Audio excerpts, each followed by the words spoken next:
നിങ്ങളുടെ പേഴ്സൻ്റെ ഇന്നത്തെ മെസ്സേജസ് എന്താണെന്ന് നമുക്ക് നോക്കാം. ഓക്കെ, ഇന്ന് 2 ഒറാക്കിൾ ഡെക്ക് തന്നെയാണ് എടുത്തിരിക്കുന്നത് കേട്ടോ. നാളെ ടാരോ മാത്രം യൂസ് ചെയ്തിട്ട് ചെയ്യാം. ഓക്കെ,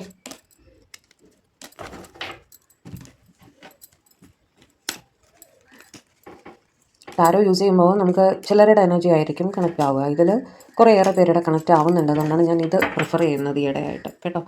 നോക്കട്ടെ. Understanding, I see your side of the story. നിങ്ങളുടെ ഭാഗം അവർക്ക് മനസ്സിലാകുന്നുണ്ട് എന്ന് അവർ പറയുന്നു. I want to have equal give and take.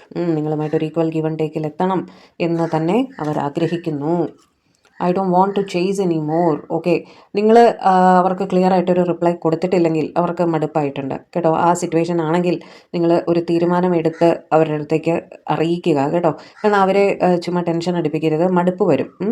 അതുകൊണ്ടാണ് പറയുന്നത്, നിങ്ങൾ ഈ സിറ്റുവേഷനിലാണെങ്കിൽ നിങ്ങൾ അവരെ കൊണ്ട് ചേസ് ചെയ്യിക്കുകയാണെങ്കിൽ അവർക്ക് ക്ലിയർ ആയിട്ടൊരു ക്ലാരിറ്റി കൊടുക്കുക. അല്ലെങ്കിൽ അവർ ഒരു തീരുമാനം എടുക്കും, മൂവ് ഓൺ ചെയ്യാനുള്ളൊരു തീരുമാനം എടുക്കും. ക്ലാരിറ്റി എന്ന് പറയുന്ന വളരെ വലിയൊരു കാര്യമാണ്. അവരവരുടെ കാര്യങ്ങൾ വ്യക്തമാക്കിയിട്ടുണ്ട്.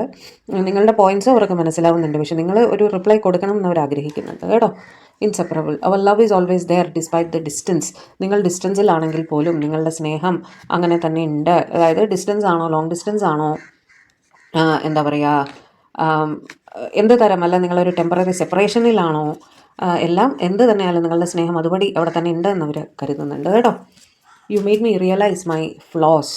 അവരുടെ എന്താ പറയുക, ഒരു എല്ലാവർക്കും ഒരു പോസിറ്റീവ് നെഗറ്റീവ് സൈഡ് ഉണ്ടാവുമല്ലോ.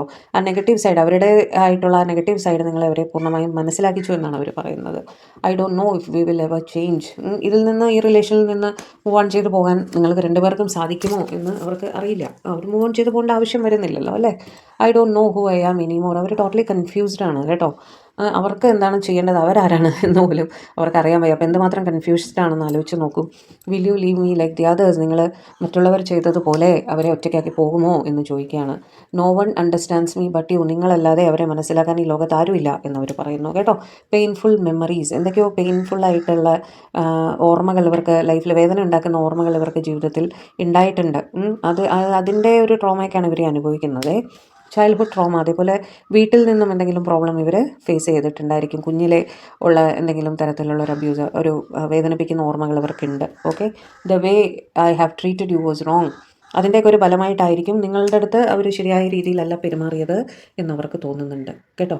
അതിനെക്കുറിച്ച് അവർ ബോധവാനാണ്, ബോധവതിയാണ് എന്ന് പറയാൻ ആഗ്രഹിക്കുന്നു. ഓക്കെ.